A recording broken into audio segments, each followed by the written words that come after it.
Now, after blind auditions, battle rounds, knockouts and live shows, just 4 acts are still in the running to be crowned the champion in this weekend's Voice UK Grand Final. Well, 2 people who are hoping they can go all the way are finalists Deana, Walmsley and Bethzienna Williams. Luckily, they've got the one and only Sir Tom Jones on their side. Tom Jones is a music icon. In relation to Lonnie Donegan? That's my dad. I like her a lot. I like her a lot. I think I'm going to go with you, Tom. Come on, take my hand.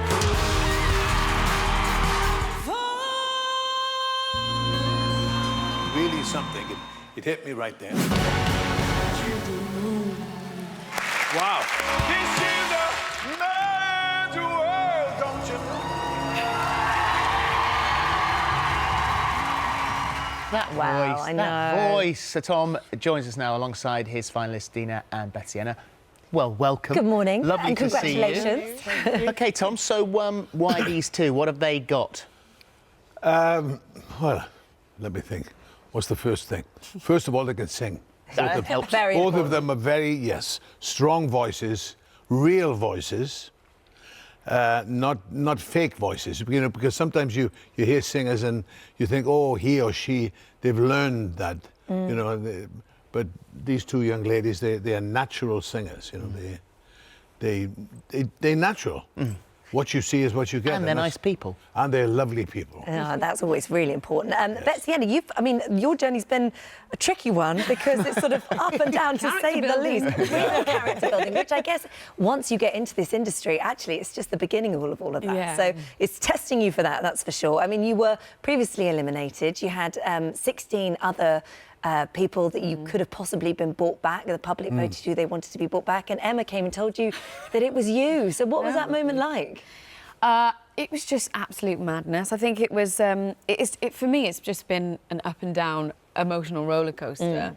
And obviously, yeah, I was eliminated from the show, and I sort of thought, right, well, that's it. Didn't really think I would get the lifeline, and so I was literally cooking lunch in my house, and Emma Williams just comes to Barry and knocks on the door. Yeah. Yes. And even when she was standing there, I still felt like I needed to hear what, you know, because I was thinking, what? And then, yeah, just straight back to London, into rehearsals. We literally had a few days. Yeah. And then they would say, you know, you've got to pack your bags, you've got a show on Saturday. And does that mean then, because obviously the final's this weekend and it has been up and down, you've got actually nothing to lose with this, have you? I mean, you can just go for it. Well, the thing is, if you don't mind me saying, no, go on. It's a public vote. You know, she was brought back.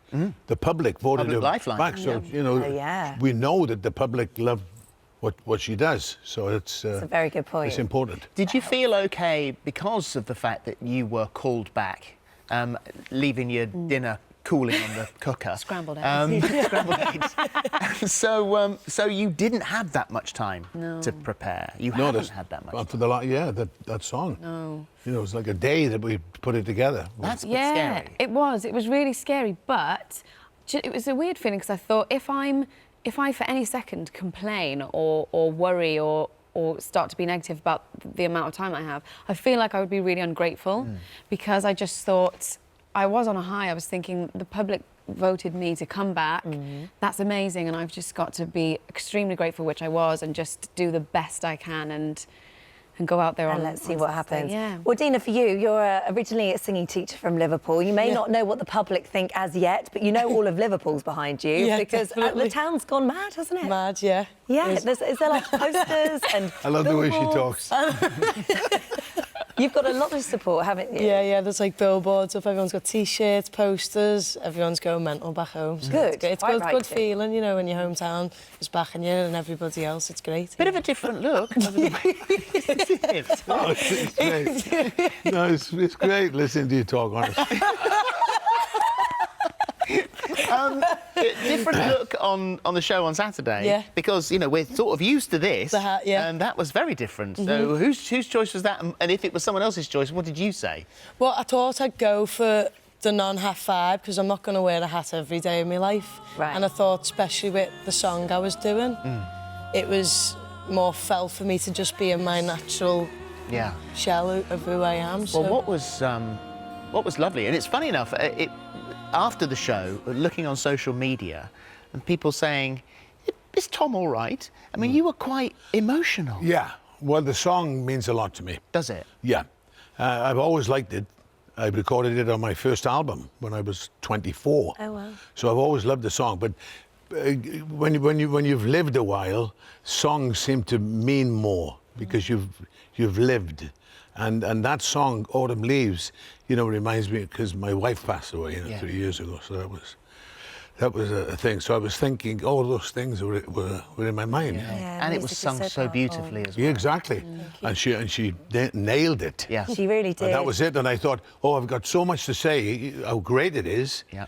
But she got to me, and I was carried away. I would just listen to it, and I could hardly speak. Yeah, that's the power of music. Yeah, What so I you thought, did well, if she's to doing him. I know. if she's doing that to me, Were you aware that you were doing that to him? Well, when he was speaking to me at the end, I was just like so touched that I could get that feeling through song. I think that's quite powerful, that you can get a message through within 90 seconds of delivering, and I think it's a special thing. And Deana, you believe that being on Team Tom is the reason that you've come so far in this competition, because of his wealth of experience and expertise. Definitely. Yeah. Definitely, he's impacted the world. He's a legend, and everything. We all agree with that. This could be your third win, couldn't it? This could be the hat trick. Well, it you've could won be. twice before. Last year you won. Yeah, the first one and the last First one and the last one, So yeah. far.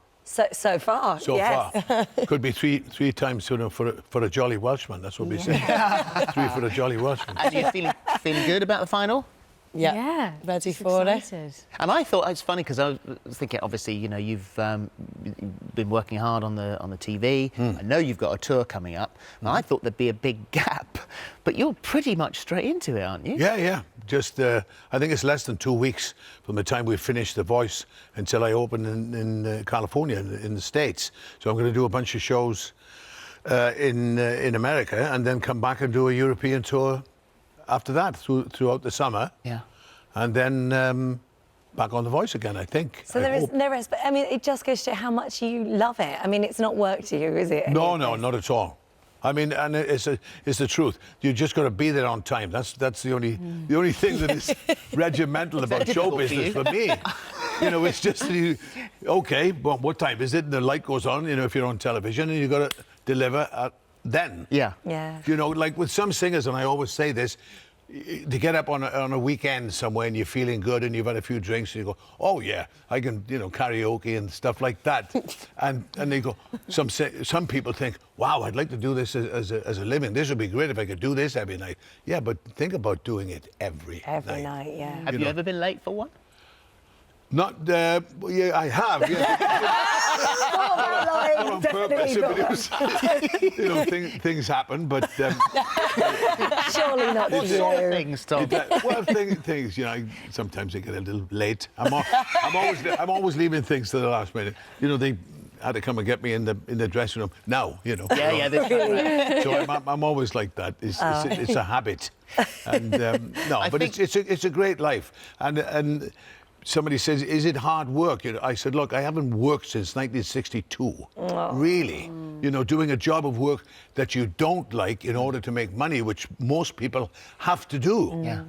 Singing to me is like breathing. Yes. Yeah. It's not like work. You just got to look after it. Make sure you don't catch a cold if you can. No, exactly. You mentioned Linda then a moment ago, and so do you find now that music is even more important to you? Yes. When my wife passed away, I didn't think I could sing, because you close up. You see, when you're emotional, you can't sing because your throat closes up. And certain songs that I was frightened of doing because it would remind me so much of her. So you've got to try and get things in the right perspective. If you're feeling emotional, you've got to try and use it to your advantage and put it into the song. So you can't really get too emotional because you know that you have to deliver that song. So it took me a while. It took me a few months to sort of just try and see if I could sing. Yeah. So we tried it a little bit. I got some of my musicians around, and tried a few songs. So there's a song that Bob Dylan wrote called "What Good Am I?" You know, it's about if you let things happen, you know, to somebody that you love, and you don't say anything and you don't do anything, and so that song. I thought if I could do that, Yeah. and if I could get over that one, Yes, that's then, a big one. Is that in the tour? Yeah, and Pretty good I hit. recorded it. It was a Done it. Bob Dylan song that thank God, he loved my version of it, and I went and did a thing for him in Los Angeles. But anyway, it's one of those songs. It's a very emotional song, and if you can do that, then I could do other songs then. We wish you all the best of luck for this weekend. I mean, good luck. We're Team Tom all the way. Don't Thank tell you. the others. Well, these girls, honestly, they're great singers, and either one of them would be fine with me. Yeah. You know, because they deserve it, and that's a fact. Yeah, well, you are both amazing. Yeah. So it's And we lovely to love have you, you here. Tom. And good luck with California and when you come back here in Europe and the British stuff you're doing. Thank you, and happy birthday. And thank you. Thank you, Tom. Thank Two legends wishing you happy birthday. So about Tom Jones that? and Dame Judi Dench. Wow, it doesn't get any better than Doesn't.